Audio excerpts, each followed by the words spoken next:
मित्रांनो, आपल्याला अवगत आहे गेल्या 3 ते 4 दिवसापासून आपण आपल्या महाविद्यालयामध्ये भारतीय स्वातंत्र्याचा अमृत महोत्सव याचा कार्यक्रम घेत आहोत.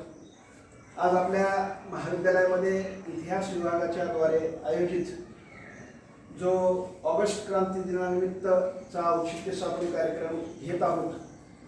या कार्यक्रमाला उपस्थित आहेत डॉक्टर पावडे KW, शिक्षण महर्षी ज्ञानदेव मोहेकर महाविद्यालयातील इतिहास विभागाचे. आपल्यासमोर ते ऑगस्ट क्रांती दिनाचा औचित्य साधून आपला विषय मांडणार आहेत. आपल्याला माहीतच असेल, उद्या 9 ऑगस्ट आहे. ऑगस्ट क्रांती दिन म्हणून साजरा केला जातो. भारतीय स्वातंत्र्य चळवळीमध्ये ज्या क्रांतिकारकांनी आपले बलिदान दिले, ज्यांनी आपल्या जीवनाचा त्याग केला, अशा क्रांतिकारकांचा दिवस उद्याचा आपण मानतो. त्याचं औचित्य आजच्या दिवशी आपण या ठिकाणी व्याख्यानाच्या माध्यमातून साजरा करत आहोत. मी सर्व मान्यवरांचं पुन्हा एकदा या ठिकाणी शब्दसुमनानं स्वागत करतो. माझ्यासमोर उपस्थित सर्व विद्यार्थ्यांचं आणि प्राध्यापकांचं हे स्वागत करतो आणि मान्यवरांना विनंती करतो की आजच्या कार्यक्रमाची सुरुवात सर्वप्रथम भारत मातेच्या प्रतिमेची पूजन करून करावं.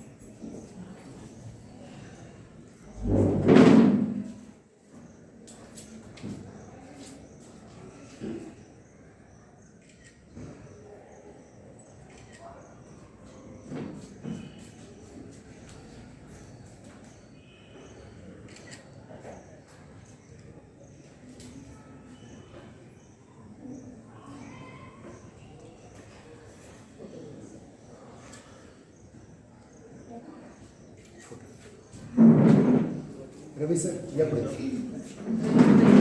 उभा राहा, उभा राहा.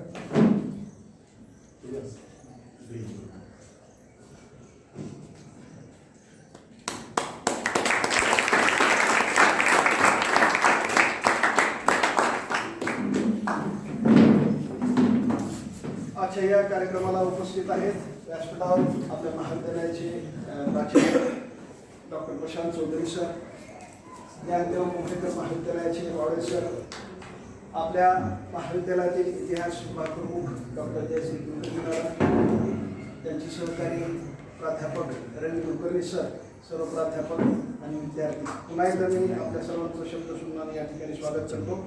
या ठिकाणी मी आदरणीय चौधरी सरांना विनंती करतो की सर आपण पावडे सरांचं या ठिकाणी पुष्पगुच्छ देऊन स्वागत करा.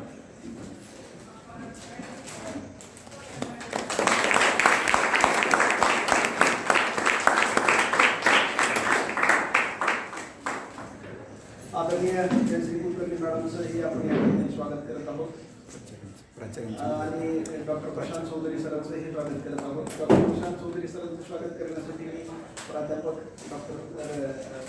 रवी कुलकर्णींना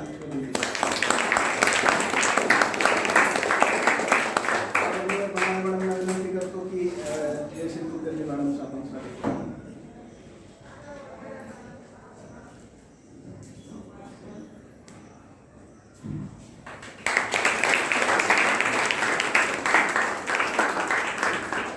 विभागातील रवी सरांचं स्वागत करण्यासाठी मी वायचन सरांना विनंती करतो. आपण त्यांचं पुष्पगुच्छ या ठिकाणी स्वागत करावं.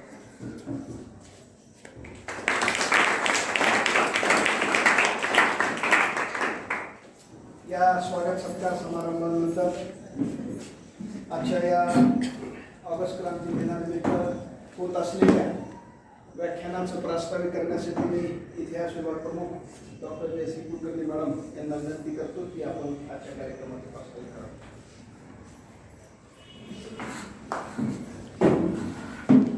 धन्यवाद जोशी सर. सर्वप्रथम व्याख्याते पावडे सर आणि चौधरी सरांचं मी स्वागत करते आणि सर्व विद्यार्थी तथा माझे सहकारी जे इथे उपस्थित आहेत त्यांचंही स्वागत करते. ऑगस्ट क्रांती दिनाविषयी मी जास्त का बोलणार नाही, आपण वर्गामध्ये ते शिकवतोच आणि सरांकडून आपल्याला त्याविषयी वेगळं ऐकायला जरूर आवडेल. मी फक्त आपण ह्या व्याख्यानाचं आयोजन का केलं याविषयी थोडंसं प्रास्ताविक या ठिकाणी करते की आता आपलं अमृत महोत्सवी वर्ष स्वातंत्र्याचं चालू आहे आणि त्यानिमित्ताने अनेक उपक्रम आपण पाहतो, ऐकतो आणि त्यामधून आपण काय घेतो हा खूप मोठा प्रश्न आहे. फक्त स्वातंत्र्याचं 75वं वर्ष आहे किंवा इतकं वर्ष आहे, उद्या सुवर्ण महोत्सवी वर्ष होईल, ते साजरं करायचं, व्याख्यानं करायचं आणि आपल्या आपल्या घरी जाऊन बसायचं, हे त्या स्वातंत्र्याचं फलित नाही.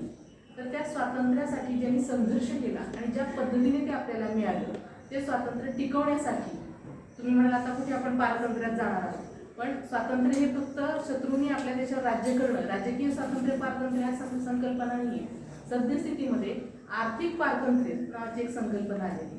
कुठलाही देश दुसऱ्या देशावरती प्रत्यक्ष आक्रमण सहसा करत नाही आणि दुसरी गोष्ट म्हणजे तिथे जाऊन राज्य करत नाही, प्रशासन चालवत नाही, पण त्या त्या देशांच्या आर्थिक नाड्या आपल्या हातामध्ये घेण्याचा प्रयत्न चालू आहे. आणि त्यामुळे एक दृष्टिकोनातून एक देश दुसऱ्या देशाच्या कुठल्या ना कुठल्या तरी कह्यात जाताना आपण बघतो, त्याच्या वर्चस्वाखाली जाताना बघतो. आणि मग त्या देशाने जर आर्थिकदृष्ट्या आपलं नाकेबंदी केली तर आपल्या देशाचे बरेचसे व्यवहार ठप्प होऊन लागतात. मग ते 2 वेळेला आर्थिक मंदीच्या लाटा आल्या, आपल्याला सगळ्यांना माहिती. आपला रुपया घसरला, उतरला, चढला, हे शब्द तुम्ही नेहमी ऐकत असाल.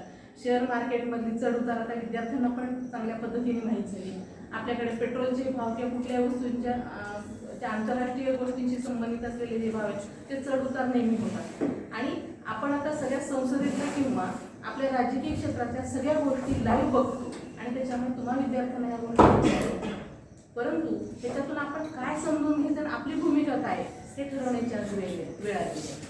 आणि मग ऑगस्ट क्रांती दिनानिमित्त 8 आणि 9 ऑगस्ट हा ऑगस्ट क्रांती दिन म्हणून साजरा केला होता. त्याविषयी सविस्तर तुम्हाला सांगते का केला जातो.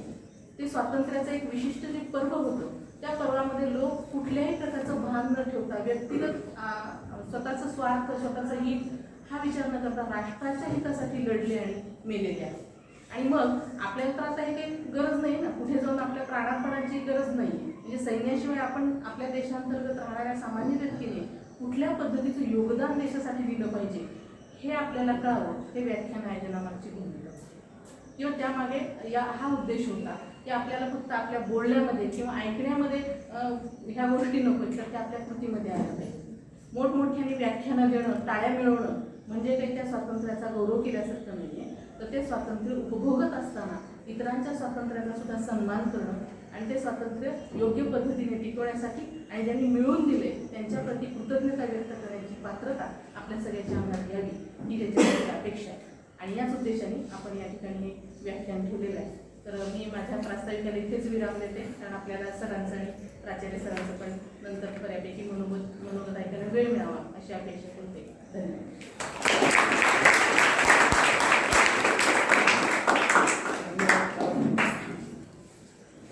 क्रांतिकारकांच्या जीवनावरच्या काही ओळी मला या ठिकाणी या प्रसंगी आठवतात. मरते बिस्मिल रोशन लहरी अशफाक अत्याचार से होंगे सैकड़ों पैदा इनकी रुधिर बिहार से. बिस्मिल म्हणजे रामप्रसाद बिस्मिल, अशफाक म्हणजे अशफाकुल्ला खान, लहरी म्हणजे राजेंद्र लहरी आणि रोशन सिंग अशा या महान क्रांतिकारकांचा उल्लेख या पंक्तींमध्ये झालेला आहे, या ओळींमध्ये झालेला आहे. या क्रांतिकारकांच्या जीवनाचं, यांच्या त्यागांचं प्रतीक म्हणून आपण 9 ऑगस्ट हा क्रांती दिन साजरा करत असतो. भारतीय संस्कृती आणि भारतीय स्वातंत्र्य, भारत देश याची महानता खूप मोठी आहे. आपल्याला माहीतच आहे, मोहम्मद इक्बालांनी आपल्या गीतांमध्ये भारतीय संस्कृतीचा आणि भारतीय देशाचा गौरव कशा पद्धतीने केलेला आहे. ते म्हणतात की हमारा देश सारे जहां से अच्छा है. अलग अलग देशों की संस्कृतियां मिट गई है, लेकिन हमारे देश की संस्कृति नहीं मिटी. क्या है ऐसा? ये देश हमारा सारे जहां से अच्छा है. रोम मिस्र मिट गए जहां से अब तक, रोम मिस्र मिट गए जहां से अब तक, मगर है बाकी नामो निशा हमारा.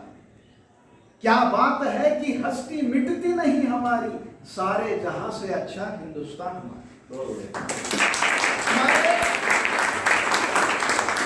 रामदारी सिंह दिनकर म्हणतात सर की भारतीय संस्कृती न मिटण्याचं कारण काय. आपण पाहतो की मिस्र, बॅबिलॉन वेगवेगळ्या संस्कृती ज्या होत्या त्या संपल्या, संपुष्टात आल्या, पण आपली संस्कृती जी आहे ती आज तगायत टिकून आहे. याचं एकमेव कारण जर कुठलं असेल तर ती संस्कृती आपल्या रक्ताचा भाग झाली आहे. आणि रक्ताच्या भागात रक्तांमध्ये एखादा घटक जर मिश्रित झाला तर त्याला बाहेर काढणं अवघड असतं. त्यामुळे ही संस्कृती अजरामर आहे. ह्याच संस्कृतीची महत्ता, या दिनाची महत्ता आपल्या समोर प्रस्तुत करण्यासाठी मी आदरणीय बावळे सरांना विनंती करतो की सर आपण आपल्या व्याख्यानाला सुरुवात करा.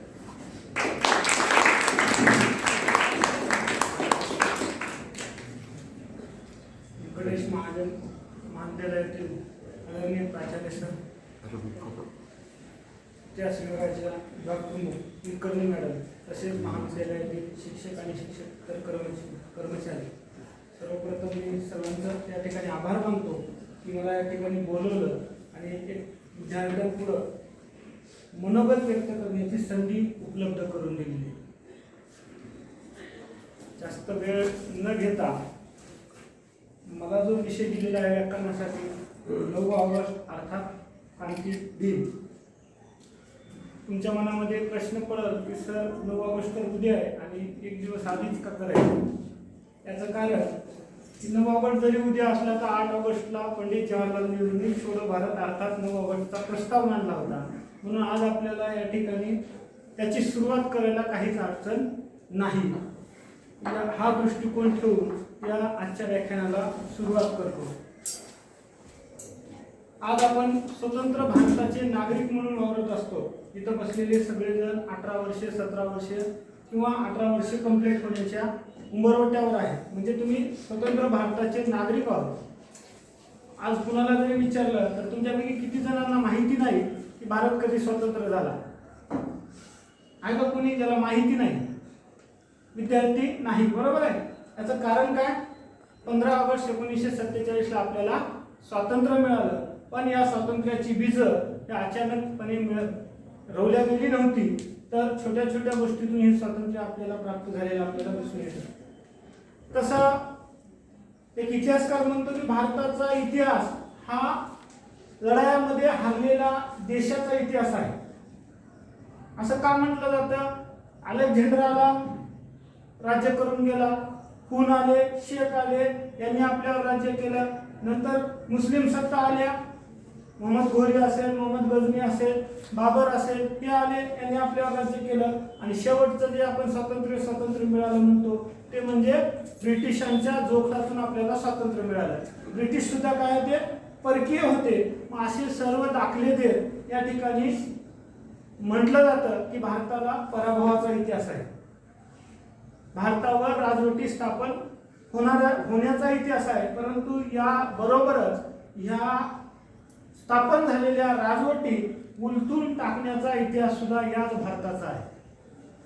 आपण पाहिलेलं आहे प्रत्येक सत्ता स्थापन झाल्यानंतर त्याला स्थानिकांनी विरोध करून ती सत्ता या ठिकाणी दूर करण्याचं काम स्थानिक लोकांनी अर्थात भारतीयांनी मोठ्या प्रमाणामध्ये केलेलं आहे. 1757च्या प्लासी युद्धाने साधारणतः भारतामध्ये आपण ब्रिटिश राजवटीची स्थापना झाली किंवा ब्रिटिश राजवटीला सुरुवात झाली किंवा भारत गिळंकृत करायला ब्रिटिशांनी सुरुवात केली अशा पद्धतीचं आपण म्हणतो. आणि इथून पुढे खऱ्या अर्थानं ब्रिटिशांनी आपली मॅडमने सांगितल्याप्रमाणे आर्थिक असेल, सामाजिक असेल, राजकीय असेल, सर्व बाजूने कोंडी करत या ठिकाणी भारतीयांवर ब्रिटिश सत्तेचं जोखड टाकण्याचं या ठिकाणी काम केलेलं आपल्याला दिसून येतं. टप्प्याटप्प्याने स्थापन झालेल्या या ब्रिटिश सत्तेला भारतामध्ये सुद्धा टप्प्याटप्प्यानं या ठिकाणी विरोध होऊ लागला. जसं की आपण पाहतो 1857चा पहिला उठाव, ज्याला आपण स्वातंत्र्य समर म्हणतो की स्वातंत्र्य संग्राम म्हणतो. ठीक आहे, याच्याबद्दल दुमत असेल, काही जणांचं मत असेल की नव्हता स्वातंत्र्य संग्राम होता. पण काही का असलेना भारतीयांच्या मनामध्ये असणारी भावना आहे ब्रिटिशांच्या विरोधात, ती या ठिकाणी कमी प्रमाणात का असेना ती व्यक्त होण्याचं काम या 1857च्या उठावातून झालेलं आपल्याला दिसून येतं. अशा या उठावाला सुरुवात होऊन भारतामध्ये एक प्रकारची जी स्वातंत्र्याची ठिणगी तयार झालेली होती, ती ठिणगी थोडंसं का रूपांतरित झालं 1885ला राष्ट्रीय काँग्रेसच्या स्थापनेनं. आणि खऱ्या अर्थानं भारतीय स्वातंत्र्याच्या या वाटचालीला एक वळण मिळण्याचं किंवा एक वाट निर्माण करून देण्याचं काम भारतीय स्वातंत्र्यवीरांनी केलेलं दिसून येतं. साधारणतः भारतीय इतिहासाचे किंवा भारतीय स्वातंत्र्य चळवळीचे आपण 3 कालखंड पडत असतो. एक म्हणजे पहिला 1885 ते 1900 जे की मोवाळ कालखंड म्हणून गणला जातो, आणि 1900 पासून 1920 पर्यंत जो जहालाचा कालखंड, आणि 1920 नंतर 1947 पर्यंत साधारणतः एकाच व्यक्ती पुढे या ठिकाणी जो समग्र स्वातंत्र्य लढा आहे तो केंद्रबिंदूत झाला होता, ज्याच्याबद्दल आपण सहज म्हणून जात असतो. दे दी आजादी बिना खडग बिना ढाल, साबरमती के संग तूने कर दिया कमाल, असे महात्मा गांधी यांच्याबद्दल आपण संबंध स्वातंत्र्य चळवळीचा केंद्रबिंदू 1920 नंतर केंद्रबिंदूत झालेला आपल्याला दिसून येतो. अशा महात्मा गांधीच्या नेतृत्वामध्ये भारतीय स्वातंत्र्य चळवळीची वाटचाल सुरू असताना प्रामुख्यानं आपल्याला 2-3 आंदोलनं दिसून येतात.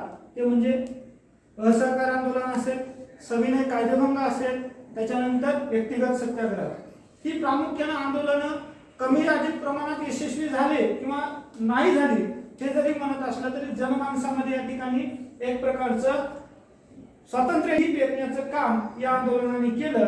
आणि सर्वात शेवटचं आंदोलन जे की तिसरं भारतीय स्वातंत्र्य लढ्यामधलं सगळ्यात महत्त्वाचं तिसरं आंदोलन म्हणून ज्याची गणना केली जाते ते म्हणजे भारत छोडो आंदोलन. आणि या भारतमध्ये जे पहिला दिवस होता जो की आपण क्रांती दिवस म्हणून संबोधतो, हा क्रांती दिवस महात्मा गांधींच्या मनामध्ये आलं म्हणून काय अचानकपणे त्यांनी सांगितलं नाही चला रे उठा आणि छोडो भारत आंदोलन करा. याला काही कारणीभूत होती. मी तुम्हाला सांगितलं की भारतावर जरी सत्ता स्थापन झाली असल्या तरी टप्प्याटप्प्यानं प्रत्येक सत्तेला आपण इथं भारतामध्येच पाणी पाजवण्याचं सुद्धा सामर्थ्य भारतीयांमध्ये असल्याचं आपण वेगवेगळ्या उठावातून दाखवून दिलं होतं.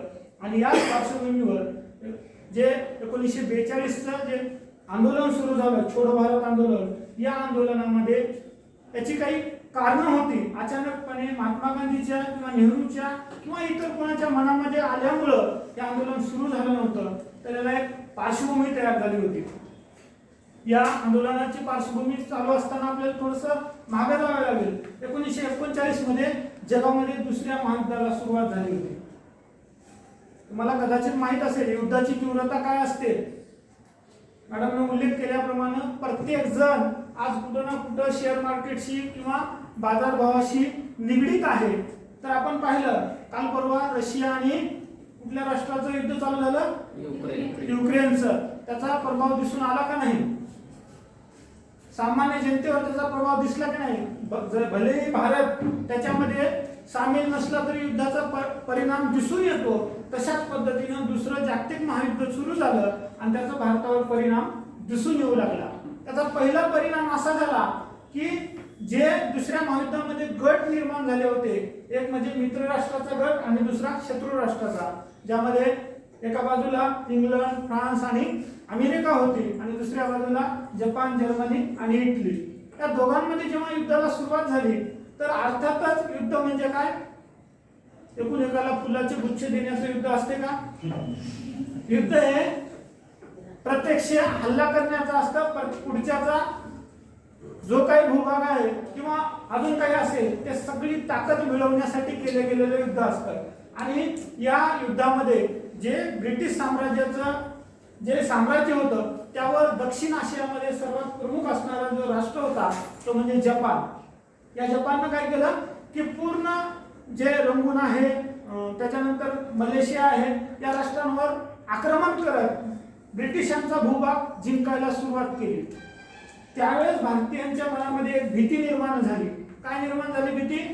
की जेव्हा जेव्हा या जिथं जिथं ब्रिटिशांचा साम्राज्यवाद होता किंवा ब्रिटिशांची सत्ता होती तिथं आक्रमण झालं की ब्रिटिश लोक काय करायचे, स्वतःचे लोक घेऊन या ठिकाणी त्या देशातून काढता पाय घ्यायचे आणि मायदेशी पळून जायचे.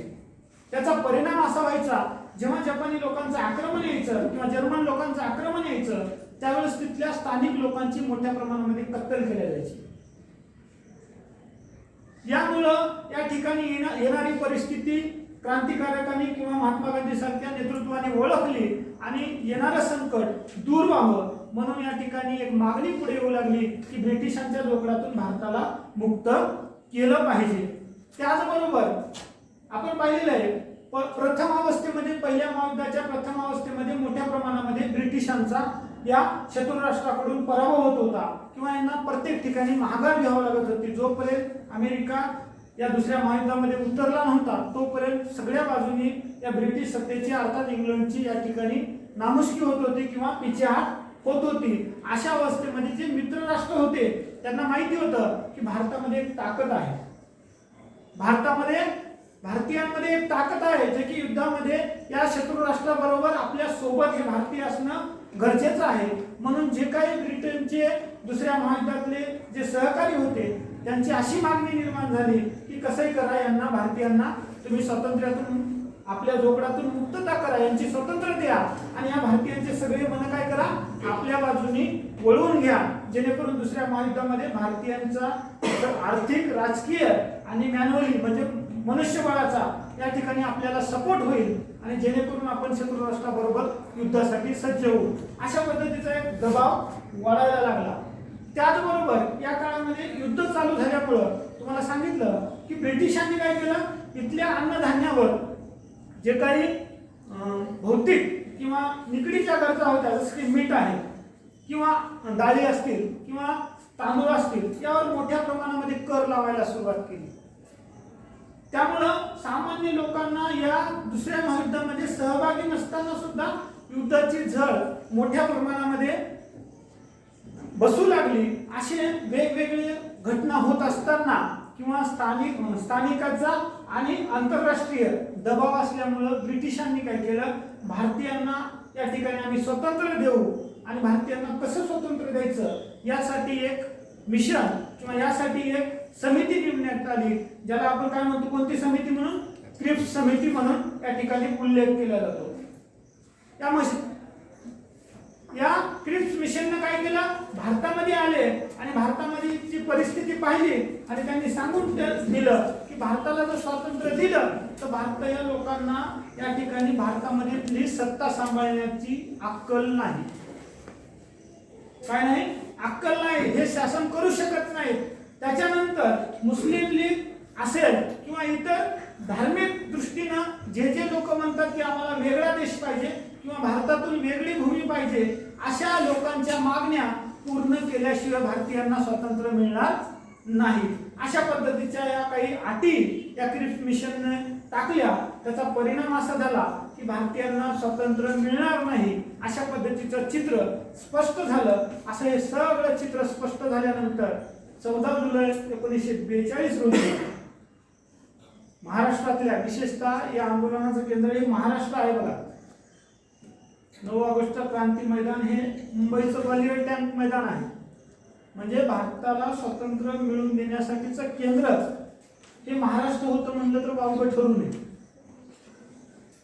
14 जुलै 1942 ला वर्धा या ठिकाणी पहिली बैठक झाली वर्किंग कमिटीची आणि या ठिकाणी सांगण्यात आलं की भारतीयांना या ब्रिटिश सत्तेच्या जोखडातून मुक्त करण्यासाठी एक जन आंदोलन निर्माण केलं जावं अशा पद्धतीची एक मागणी झाली आणि त्यालाच अनुसरून 1 ऑगस्ट रोजी टिळकांची जयंती अलाहाबाद या ठिकाणी मोठ्या धुमधडाक्यात साजरी करण्यात आली नेहरूंच्या वतीनं. आणि या इथून पुढं या आंदोलनाला म्हणजे जी पार्श्वभूमी म्हणतो ती पार्श्वभूमी तयार झाली.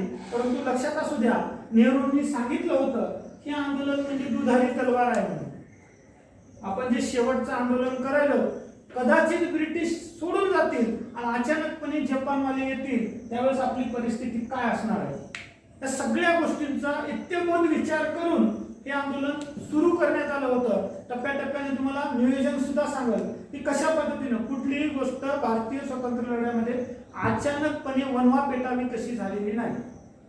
ठीक आहे, कमी जास्त असतील, प्रत्येकाचे निर्णय काळोगामध्ये चुकीचे असू शकतात किंवा बरोबर, पण इतिहासाचं मूल्यमापन वर्तमानात करता येत नाही, हे लक्षात असू द्या.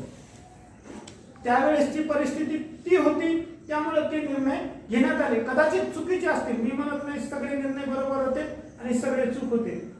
इतिहासातून घेत असताना लक्षात असू द्या की मूल्यमापन फक्त आपण त्या गोष्टीचं करू शकतो, चूक का बरोबर याच्या निष्कर्षापर्यंत आपण जाऊ शकत नाही, कारण ती परिस्थिती वेगळी असते. आपण पाहतो आजही आपला वर्तमानामध्ये अनेक दिवशी आपण आपले निर्णय बदलत असताना दिसून येतो, बरोबर आहे. एवढं आपलं माइंडसेट नसतो. कॉलेजला यायचं झालं तर आपण कधी कधी ड्रेस 3दा चेंज करतो. आपल्याला मेंटॅलिटी माहीत नसते, बरोबर आहे. त्याच्यामुळे निर्णय इतिहासातले मूल्यमापन करत असताना टोकाच्या दृष्टीनं मूल्यमापन करत जाऊ नका, ठीक आहे. ही दुधारी तलवार आहे अशा पद्धतीचं 1 ऑगस्टला नेहरू म्हणाले आणि इथून पुढे खऱ्या अर्थानं चलबिचल सुरू झाली. तरी सुद्धा अशा परिस्थितीमध्ये 8 ऑगस्टला मुंबई अधिवेशनामध्ये राष्ट्रीय काँग्रेसचं मुंबई येथे अधिवेशन भरण्यात आलं आणि या ठिकाणी ठरवण्यात आलं की उद्यापासून आपल्याला ब्रिटिशांच्या विरोधात भारतीयांना जोगडातून मुक्त करण्यासाठी या ठिकाणी एक आंदोलन निर्माण केलं पाहिजे. त्यावेळेस काही लोकांना असं वाटलं की ब्रिटिश आता दुसऱ्या महायुद्धात गुंतले आणि त्यांच्या मजबुरीचा कशाला फायदा घ्यावा, याचा सुद्धा मी पुढे तुम्हाला उहापोह करणार आहे की कशा पद्धतीने यावर दुमत सुद्धा होत होतं. शेवटी 8 ऑगस्टला प्रस्ताव नेहरूने ठेवला छोडो भारत आंदोलनाचा आणि त्याला सर्वांमध्ये सहमती मिळाली. आणि याच ठिकाणी महात्मा गांधींना भविष्याचा वेध होता. त्यांना माहिती होतं आंदोलन केलं म्हणजे सरकार काय आता फुलाचं JCB मधून आपल्याला स्वागत करणार नाही. तुम्ही आंदोलन करायला आता तुमचं JCBच्या माध्यमातून स्वागत करू. अलीकडच्या काळात नेत्यांचं स्वागत JCBच्या हारातून व्हायला लागलं. तसं काय होणार नाही हे गांधींना माहीत होतं. म्हणून गांधींनी सर्वात मोठं 70 मिनिटाचं भाषण या ठिकाणी या आझाद मैदान ऑगस्ट क्रांतीच्या मैदानावर अर्थात ग्वालियर टँकच्या मैदानावर 70 मिनिटाचं भाषण दिलं आणि दिशा काय असेल ते त्या ठिकाणी लिहून ठेवल्यासारखं सगळ्यांना मार्गदर्शक तत्व आंदोलनाची लिहून दिली. आणि याच ठिकाणी त्यांनी शेवटचं जे सांगितलं ते म्हणजे करो अथवा मरो. आपण म्हणतो एका बाजूला महात्मा गांधी अहिंसक होते.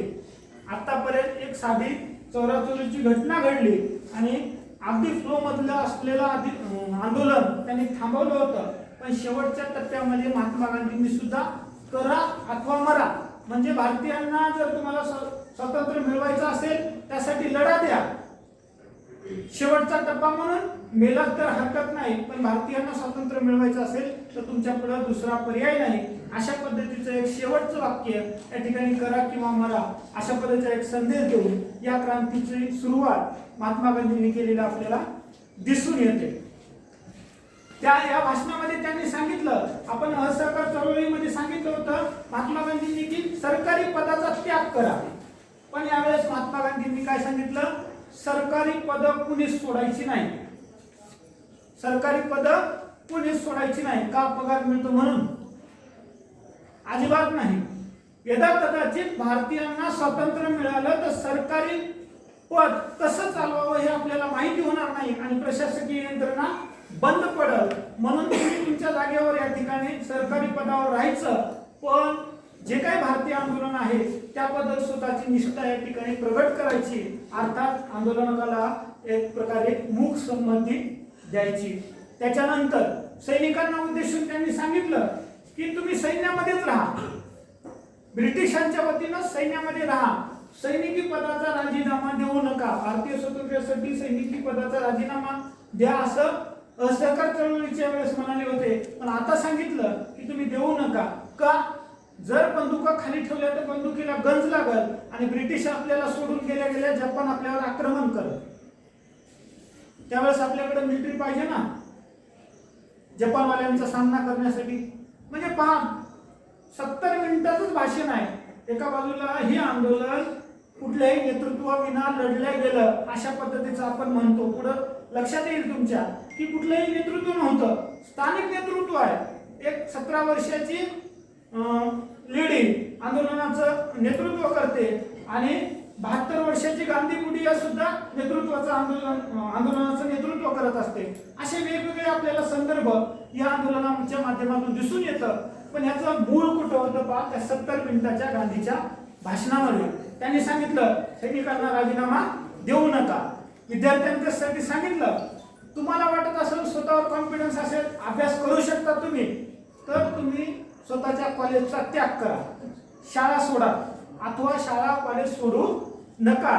त्याच्यानंतर जहागीरदार जे होते ते आपण लगान म्हणत होतो सरकारच्या वतीनं, या ठिकाणी यांच्याबद्दल गांधीजींनी आतापर्यंत सांगितलं होतं की सामान्य लोकांना की तुम्ही लगान भरायची नाही. प्रत्येक आंदोलनामध्ये सांगितलं होतं लगान भरू नका, पण या आंदोलनामध्ये असं सांगितलं शेतकऱ्यांना, सामान्य शेतकऱ्यांना लगान द्या, पण कुणाला द्या? जो जहागीरदार या ठिकाणी स्वातंत्र्य सैनिकांना मदत करतो अशा लोकांनाच लगान द्या, म्हणजे कर द्या. बाकी ब्रिटिश धार्जिन जे काही लोक आहेत त्यांना लगान देऊ नका. का तर तिजोरी सुद्धा भरलेली पाहिजे होती. शासन चालवायचं म्हणजे रिकामी तिजोरीनं शासन चलत नाही, हे गांधीजींना माहिती होतं. त्याच्यानंतर ते संस्थानिक होते. भारताला स्वातंत्र्य मिळालं त्यावेळेस 563 संस्थानिक होते. या संस्थानिकांच्या बाबतीत गांधीजींनी सांगितलं होतं जे संस्थानिक या ठिकाणी जसं की गायकवाडांचं संस्थान असेल बडोद्याचं, हे सपोर्ट करतात आंदोलनाला, स्वतंत्र चळवळीच्या आंदोलनाला, या संस्थानिकांना या ठिकाणी तुम्ही सहकार्य करा. पण जे कोणी संस्थानिक या स्वतंत्र लढ्याला विरोध करत आहे अशांना या ठिकाणी तुम्ही विरोध करण्याचं काम करा.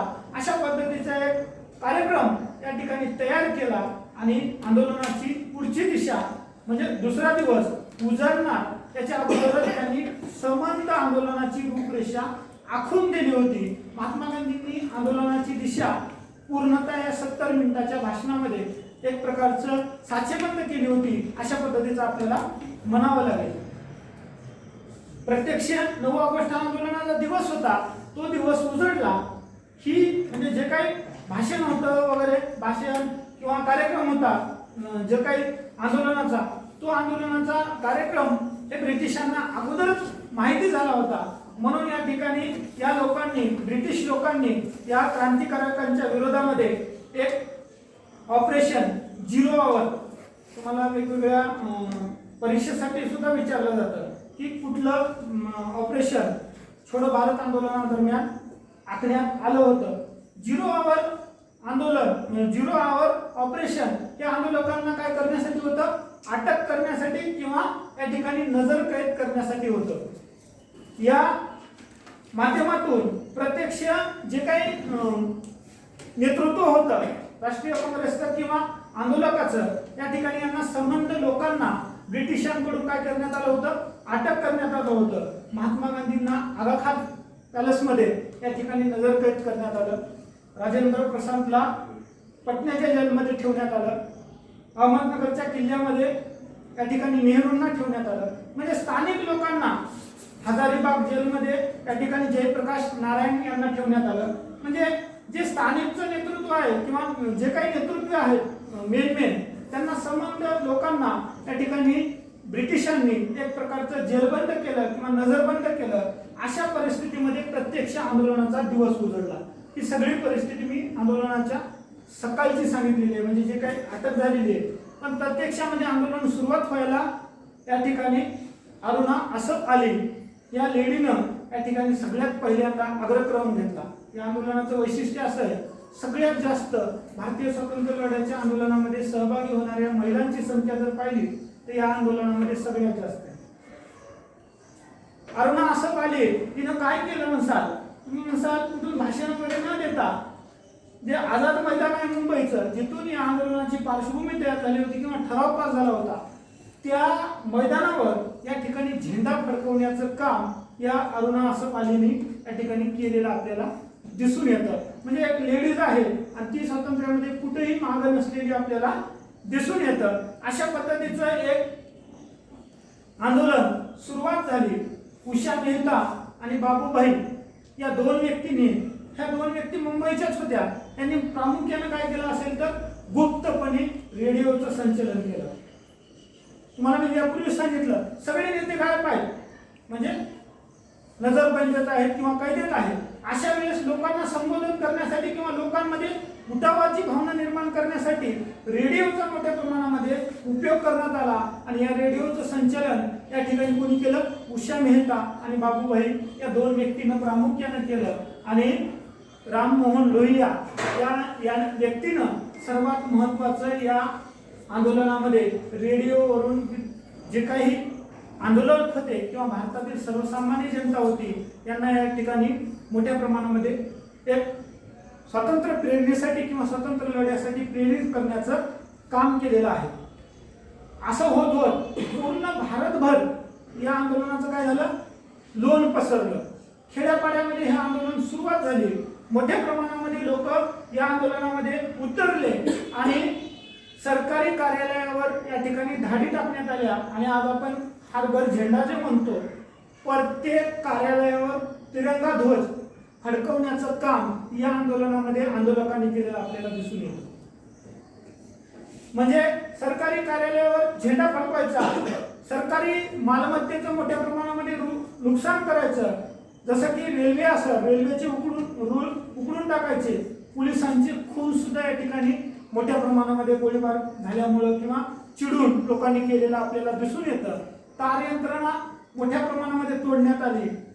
त्याच्यानंतर टेलिफोन लाईन कापण्यात आल्या. म्हणजे कुठलंही दळणवळणाचे साधनं, सरकारी यंत्रणेचे साधनं या ठिकाणी जास्तीत जास्त नुकसान करण्याचं काम या आंदोलनादरम्यान झालेलं होतं. फक्त अशा पद्धतीचं आंदोलन म्हणजे हिंसक आंदोलनच करून हे व्यक्ती थांबले नव्हते. तर या आंदोलनामध्ये वैशिष्ट्य दिसून आलं भारतीयांचं, जे की ब्रिटिशांनी सांगितलं होतं की भारतीय लोकांना शासन करणं जमणार नाही, भारतीय लोक हे शासन चालू शकणार नाही, भारतीय लोकांना शासनाचा गाडा हाकता येणार नाही. अशा पद्धतीची जी मेंटॅलिटी होती किंवा मानसिकता होती ब्रिटिशांची, त्याला पहिल्यांदा जी मूठमाती मिळाली ती म्हणजे या ठिकाणी बलिया, जे उत्तर प्रदेशमध्ये आहे. या बलियामध्ये या ठिकाणी चित्तू पांडे याच्या नेतृत्वाखाली सगळ्यात पहिल्यांदा समांतर सरकार या ठिकाणी स्थापन झालेलं आपल्याला दिसून येतं. हे सरकार टिकलं फक्त एक आठवडा सरकार टिकलं. पण या एक आठवड्यामध्ये त्या काळामध्ये त्यांनी लोकांसाठी कशा पद्धतीनं कामं करायचं याचा एक मुहूर्तमेढ रवल्याचं आपल्याला दिसून येतं. त्याच्यानंतर 2 नंबरला जे सरकार स्थापन झालं, ज्याला जातीय सरकार म्हणून ओळखतात, पश्चिम बंगालमध्ये मिदनापूर या ठिकाणी स्थापन झालं. या ठिकाणी नुकतंच एक वादळ येऊन गेलं होतं. मोठ्या प्रमाणामध्ये चक्रीवादळामुळे नुकसान झालं होतं आणि या नुकसान झालेल्या लोकांचं पुनर्वसन करण्याचं काम, जास्तीत जास्त लोकांचं पुनर्वसन करण्याचं काम या 2 वर्षाच्या काळामध्ये या जातीय सरकारनं केलं. म्हणून या पद्धतीनं लोकांना समजू लागलं की भारतीय लोक सुद्धा योग्य पद्धतीनं शासन चालवतात. आणि तिसरं जे सरकार निर्माण झालं होतं ते म्हणजे क्रांतिसिंह नाना पाटील यांच्या नेतृत्वाखाली आपल्या महाराष्ट्राच्या भूमीमध्ये सातारा या ठिकाणी सगळ्यात जास्त काळ भारत छोडो आंदोलनादरम्यान सगळ्यात जास्त काळ सरकार कुठलं टिकलं असेल तर आपल्या साताऱ्याचं प्रति सरकार ज्याला म्हणतो आपण ते टिकलं. आणि त्यांनी काम जर कोणतं केलं असेल तर सगळ्यात पहिल्यांदा ग्रंथ निर्माण करण्याचं काम केलं. ग्रंथालयांना मोठ्या प्रमाणामध्ये अनुदान दिलं. दारूबंदीचा आजही आपल्याला दारूबंदी करता येत नाही, पण संबंध सातारा परिसरामध्ये दारूबंदीचं काम या ठिकाणी या लोकांनी केलं. त्याचबरोबर शेतसारा माफ करून शेतकऱ्यांच्या पुनर्वसनासाठी या ठिकाणी काम केलेलं आपल्याला दिसून येतं. म्हणजे हे जे शासनाचं कर्तव्य असतं हे भारतीय व्यक्ती सुद्धा योग्य पद्धतीनं सांभाळू शकतात किंवा कार्य पार पाडू शकतात.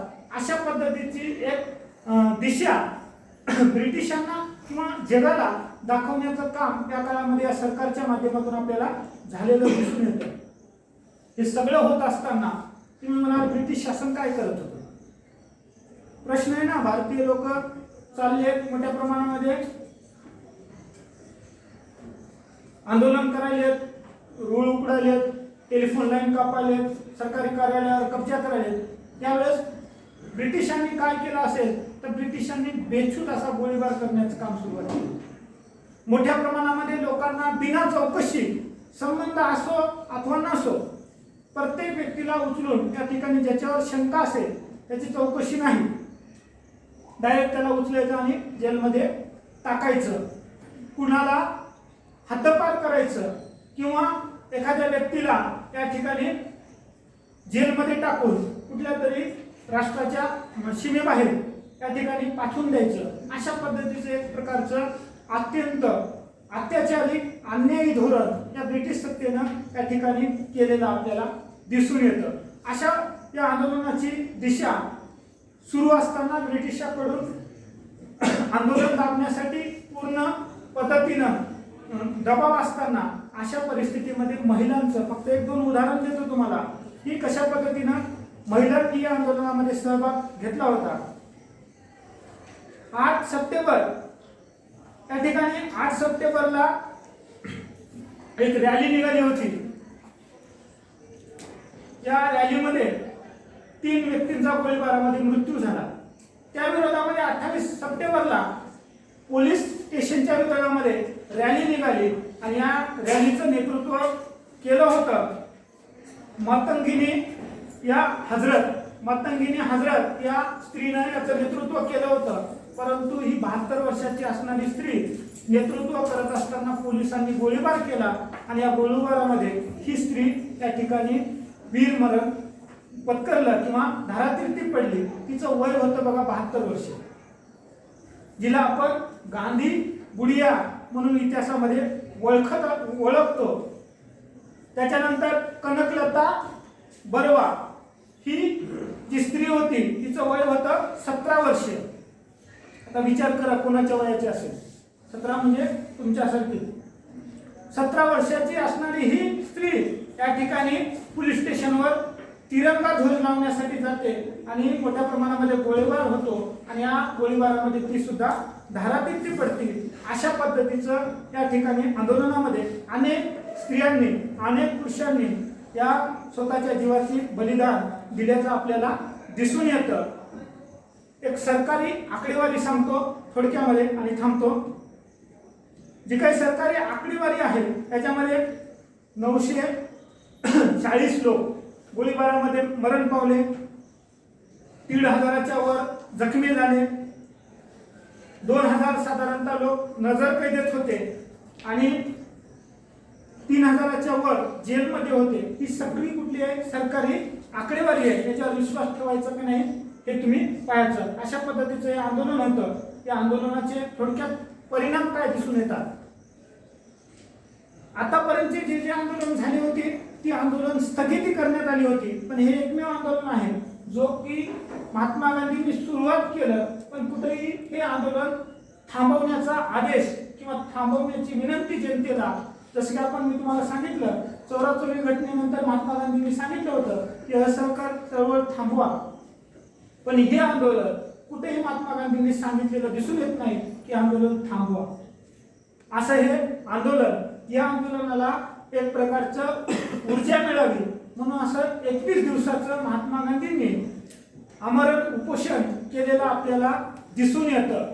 त्याचबरोबर जरी करता असं म्हटलं जातं की 15 ऑगस्ट 1947ला भारताला स्वातंत्र्य मिळालं असलं तरी त्याची खरी बीज तर कशात रोवली गेली असतील तर या आंदोलनामध्ये. अशा पद्धतीचं हे आंदोलन.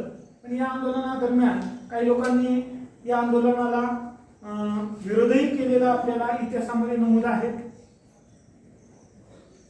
त्याचं कारण की ही वेळ आंदोलनाची योग्य नाही किंवा ब्रिटिश संकटात आहेत म्हणून आंदोलन केलं नाही पाहिजे किंवा ब्रिटिशांनी आपल्याला अशाच अवस्थेत सोडलं तर शासन व्यवस्था टिकणार नाही किंवा भारतीयांना या ठिकाणी शासन चालवणं जमणार नाही. अशा पद्धतीचा एक विचार भारतामध्ये त्या काळामध्ये मोठ्या प्रमाणामध्ये पुढे आलेला आपल्याला दिसून येतं. या आंदोलनादरम्यान प्रामुख्यानं 3 नारे समोर आले होते. एक म्हणजे महात्मा गांधींचा करो या मरो, दुसरा होता भारत छोडो. कुणाचा होता नारा? छोडो भारत. युसूफ मेहर अली या व्यक्तीचा हा नारा होता. आणि तिसरा होता जो की जिनांचा होता. ते काय म्हणले? बाटो और भाग जाओ. बाटो और भाग जाओ म्हणजे आहे त्या परिस्थितीमध्ये आम्हाला हिंदू मुस्लिम करा आणि या ठिकाणी तुम्ही सोडून जा. अशा पद्धतीचा या नारा प्रामुख्याने 3 नारे या भारतीयांसमोर किंवा भारतीय स्वातंत्र्य चळवळीला या 3 व्यक्तींना आपल्याला दिल्याचं दिसून येतं. अशा पद्धतीचं एक आंदोलन झालं आणि भारताला स्वातंत्र्य मिळालं. मॅडमचं असं म्हणणं होतं की 9 ऑगस्ट बरोबर थोडंसं अमृत महोत्सवावर बोलावं. 2 मिनिटं बोलतो सर, मी संपवतो. आझादी का अमृत महोत्सव आपण मोठ्या प्रमाणामध्ये मनवत आहोत. इथं बसलेल्या सगळ्यात तरुण रक्त आहेत. आणि आझादी म्हणलं की सगळ्यांना आवडतंय, कुणालाही बंदिस्त राहायला आवडत नाही. तरी म्हणाल सर तुम्हाला काय माहिती आहे, आमच्यावर खूप बंदिस्त आहे आणि आमच्यावर खूप बंधन आहेत. ते बंधनं नाहीत, ते बंधनं नसून तुम्हाला कर्तव्याची केलेली जाणीव आहे. आई बाप असतील किंवा कॉलेजेस असेल किंवा इतर कोणी तुमच्यावर जे बंधनं लागतात, ते बंधनं हे तुमच्यासाठी आहेत, तुमच्या कर्तव्याची जाणीव करून देण्यासाठी आहेत. आज भारताचा विचार केला तर भारत अमृत महोत्सव वर्ष मोठ्या दिमाखात साजरं करत आहे आणि भारताने अनेक गोष्टींमध्ये दैदिप्यमान प्रगती केलेली आपण दिसून येतं. असं एकही क्षेत्र नाही जिथं भारतानं प्रगती केली नाही. कुणाला वाटतं का भारत या क्षेत्रामध्ये मागे आहे? असं वाटत असलं तर चुकीचं अजिबात म्हणणार नाही. याचा अर्थ भारताच्या संदर्भामध्ये प्रगतीच्या दृष्टीनं तुम्ही सचेत आहात हे त्याच्यातून नमूद होतं. म्हणजे तुम्हाला वाटतं की राष्ट्राने या क्षेत्रात सुद्धा प्रगती केली पाहिजे. असं हे दैदिप्यमान राष्ट्र आहे. पण मित्रांनो, या राष्ट्रापुढे काही समस्या सुद्धा आहे. 75 वर्ष मनवत असताना सगळ्यात महत्वाची समस्या कोणती आहे तर माझ्या दृष्टीनं आहे मीपणाची, ज्याला आपण स्वार्थी भावना म्हणतो. बरोबर आहे. आज मानव किंवा माणूस स्वतः पलीकडे काहीच स्वीकारायला किंवा काहीच विचार करायला तयार नाही. मी माझं फेसबुक, माझं व्हॉट्सअप, माझं इंस्टाग्राम बस ओके. या कंपनीला लक्षात आलं. ठीक आहे, बरोबर आहे. एवढ्या पुरतं मर्यादित झाला. पण भारतापुढं सगळ्यात मोठं जर संकट असेल ते नशिबीपणाचं. आज प्रत्येक व्यक्ती कोणा ना कोणातरी नशेमध्ये अडकत चाललेला आहे. कुठलीही नशा असू द्या. बरोबर आहे. देश रक्षणाच्या भावनेचा कमतरता. तुम्ही म्हणाल असं कसं होईल? देश रक्षणाची भावना सुद्धा वाढवली जाते. प्रत्येकानं देश आहे म्हणून मी आहे ते लक्षात असू द्या मित्र. राष्ट्र जोपर्यंत जिवंत आहे तोपर्यंत आपण आहोत. तुम्हाला आता सांगितलं युक्रेन आणि रशियाच्या वेळेस आपल्या इथले खूप जण युक्रेनला होते, खूप जण रशियाला होते. सगळं गबाळ तिकडे सोडून जीवाच्या आकांतानं मायदेशी परतले पहा. त्यामुळं या अमृत महोत्सवानिमित्त एवढंच सांगतो की सगळ्यात महत्त्वाचं म्हणजे राष्ट्र आहे आणि राष्ट्रासाठी जे करता येईल, भलेही स्वतःच्या घरावर तुळशीपत्र ठेवावं लागले तरी हरकत नाही, पण राष्ट्र हे केंद्रबिंदू असावं असं या ठिकाणी मला वाटतं. या ठिकाणी मला बोलवलं, आदरणीय प्राचार्यांनी सन्मान दिला आणि माझं मनोबल अत्यंत शांतपणे तुम्ही ऐकून घेतलात. कधी मध्ये बोललात ते जाऊ द्या. अत्यंत शांतपणे ऐकून घेतला त्याबद्दल सगळ्यांचा आभार मानतो. विशेषतः इतिहास विभागाचं त्यांनी या ठिकाणी बोलून सन्मान दिला त्याबद्दल त्यांचा आभार मानतो.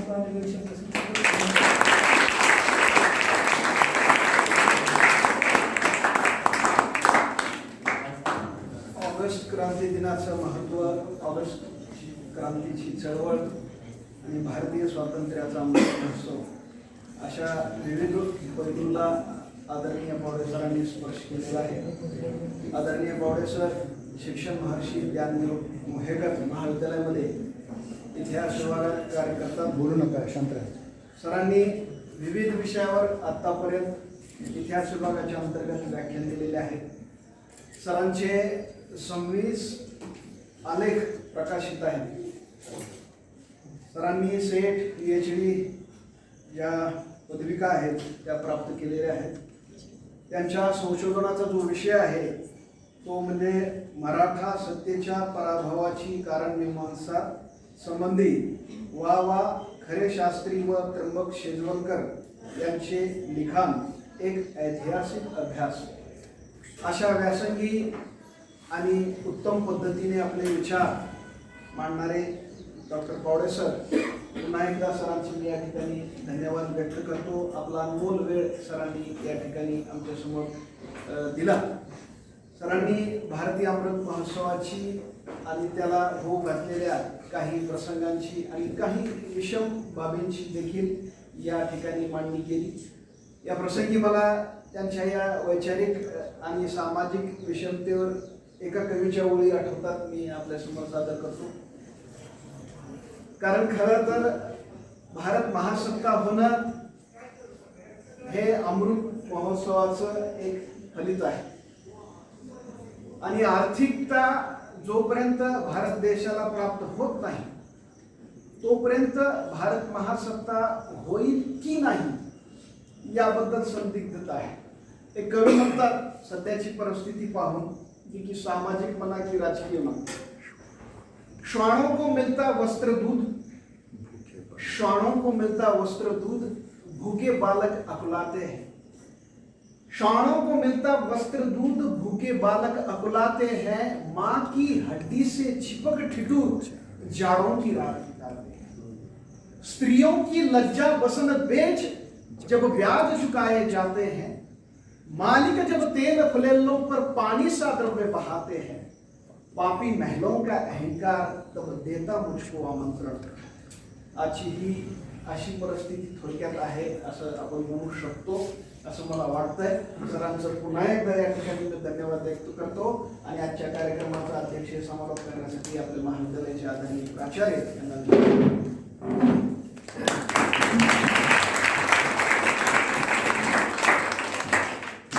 भारत मातेचं जय जयकार झालंय. भारत माता की जय. भारत माता की जय. भारत माता की जय. 8 ऑगस्ट आज ऑगस्ट क्रांती दिनाच्या पूर्वसंध्येला या अत्यंत रोमहर्षक अशा प्रसंगाचं अत्यंत वस्तुनिष्ठ असं वर्णन आताच आपल्यासमोर पावडे सरांनी केलं. भारतीय स्वातंत्र्य युद्धामधील हा दिवस सुवर्णाक्षरांनी लिहिला गेलेला दिवस आहे. काळाचं पाणी वाहून गेलं की अनेक गोष्टी आपल्याला सोप्या वाटायला लागतात. कदाचित त्यांचं महत्वही आपल्याला तितकंसं लक्षात येत नाही. आपल्याच पूर्वसुरींनी, आपल्याच पूर्वजांनी आपल्याच रक्ताचं सिंचन करून जे स्वातंत्र्य आपल्याला मिळवून दिलं, त्या स्वातंत्र्याचा अमृत महोत्सव आपण साजरा करतोय. मागच्या अनेक दिवसांपासून निरनिराळ्या व्याख्यानांच्या माध्यमातून हा भाव आपल्या मनामध्ये जागृत करण्याचा प्रयत्न करतोय. 1757च्या प्लासीच्या लढाईपासून ते 9 ऑगस्ट 1942च्या चलेजाव आंदोलनापर्यंतचा एक इतिहास सरांनी त्यांच्या 41 मिनिटांच्या विवेचनामधून आपल्यासमोर उभा केला. खर तर मला असं वाटतं हे सगळं ऐकत असताना आपण शांत कसे काय राहू शकतो. आपला अंतरात्मा, आपली अंतर चेतना अशी प्रदीप्त का होत नाही, पेटत का नाही. हा रक्तरंगीत इतिहास आहे. सर सांगत होते, सरकारी आकडेवारी सांगत होते, 1000 जणांना या 42च्या लढ्यामध्ये प्राणार्पण करावं लागलं. कोण होते? आफ्रिका खंडातले होते का अमेरिकेमधले होते? आपलेच होते ना. आपल्याच काही पिढ्यांतले, आपलेच ते पूर्वज होते आपले. आणि म्हणून आपल्या पूर्वजांनी आपल्या रुधिराचं, आपल्या रक्ताचं अर्पण करून हे स्वातंत्र्य आपल्या हातामध्ये दिले. त्यांच्या भाषणाच्या समारोपामध्ये सरांनी हे आवाहन केलं आपल्याला की आपण आपली जबाबदारी काय निभावणार आहोत, आपण काय योगदान देणार आहोत. काल सावरकरांवर बोलत असताना सागरास कवितेमधले काही ओळी मी तुमच्या समोर ठेवल्या होत्या. मी काही भाषण नाही करणार, 2 मिनिटांमध्ये संपवतोय माझं बोलणं. आपण विद्येच्या क्षेत्रामध्ये वावरतो, विद्यार्जन करतो, ज्ञानार्जन करतो. सावरकर सुद्धा ब्रिटनला लंडनला बॅरिस्टरची पदवी प्राप्त करण्यासाठी गेले होते आणि अडकून पडले त्या ठिकाणच्या राजकीय वातावरणामध्ये.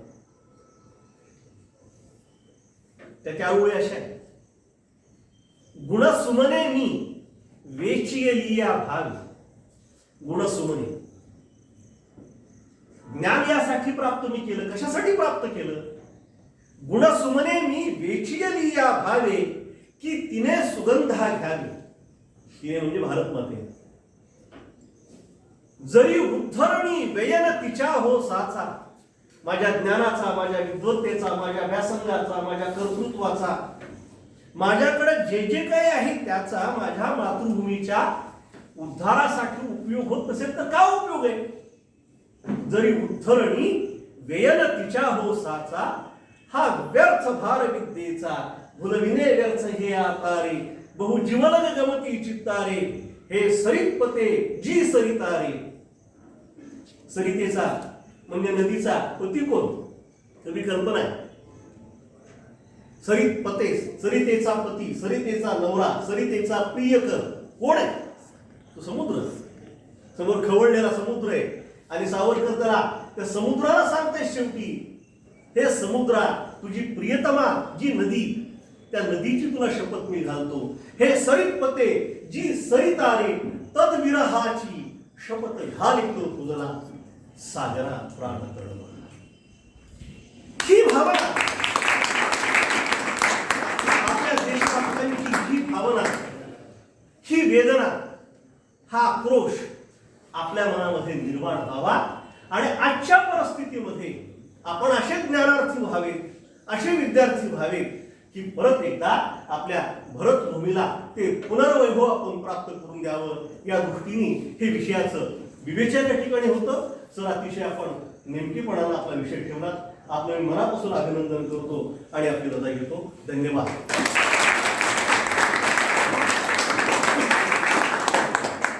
आजच्या कार्यक्रमाचा अध्यक्ष समारोप आदरणीय प्राचार्य डॉक्टर प्रशांत चौधरी सर यांनी या ठिकाणी व्यक्त केलेला आहे. त्यानंतर आभार प्रदर्शनाकडे जाण्यापूर्वी मी विद्यार्थ्यांना काही सूचना या ठिकाणी देत आहे. याच वर्गामध्ये आपण लगेचच आभार प्रदर्शनाच्या कार्यक्रमानंतर भारतीय स्वातंत्र्याच्या अमृत महोत्सवानिमित्त ज्या आपण स्पर्धा आयोजित केलेल्या आहेत त्या घेत आहोत. यासाठी आदरणीय प्राचार्य डॉक्टर प्रशांत चौधरी सर आणि विविध स्पर्धेचे विविध परीक्षक या ठिकाणी उपस्थित आहेत. त्यांच्या उपस्थितीत ह्या स्पर्धा आपण घेत आहोत. आपण या ठिकाणी वक्तृत्व, उत्स्फूर्त भाषण, काव्य वाचन अशा वेगवेगळ्या गीत गायन स्पर्धा या ठिकाणी या हॉलमध्ये घेणार आहोत. सर्व विद्यार्थ्यांनी यासाठी उपस्थित राहायचं आहे. यानंतर मी प्राध्यापक रवी कुलकर्णी सर यांना विनंती करतो की आजच्या कार्यक्रमाचा आपण धन्यवाद सर. स्वातंत्र्याच्या अमृत महोत्सव दिनानिमित्त आयोजित या इतिहास विभागातर्फे आयोजित व्याख्यानमालेमध्ये आमचे मित्र मोहेकर महाविद्यालयातील प्राध्यापक पावडे सर हे उपस्थित राहिले. अतिशय महत्त्वपूर्ण माहिती त्यांनी या घटनेसंबंधी दिली. त्याबद्दल महाविद्यालयातर्फे, विभागातर्फे त्यांचे हार्दिक धन्यवाद या ठिकाणी व्यक्त करतो. महाविद्यालयाचे प्राचार्य प्राध्यापक डॉक्टर प्रशांत चौधरी सर यांचे देखील मी आभार या ठिकाणी व्यक्त करतो. महाजन महाविद्यालयातील प्राध्यापक आणि मोहेकर महाविद्यालयातील राज्यशास्त्र विभाग प्रमुख साठे सर यांचे देखील आभार या ठिकाणी मी व्यक्त करतो. आणि सामूहिक पसायदानाने या कार्यक्रमाची सांगता होईल.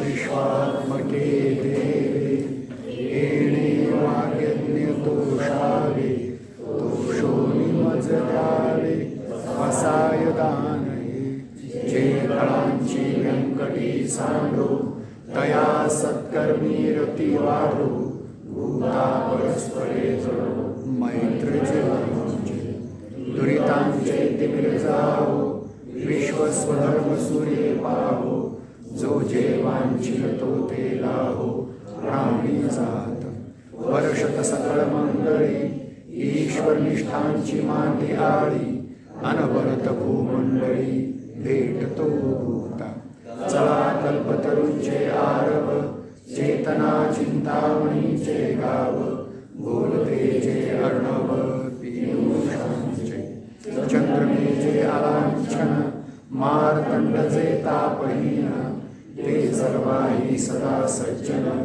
सोयरे होतु किंबहुना सर्वसुखी पूर्ण होईनी लोकी भजिसो आदिपुरुषी अखंडित आणि ग्रंथोपजीविये विशेषी लोकीये दृष्टादृष्ट विजये ओवावेसी एथमये श्रीश्वेश्वराव आओ लीलदान पसाओ येणे वरिज्ञान देव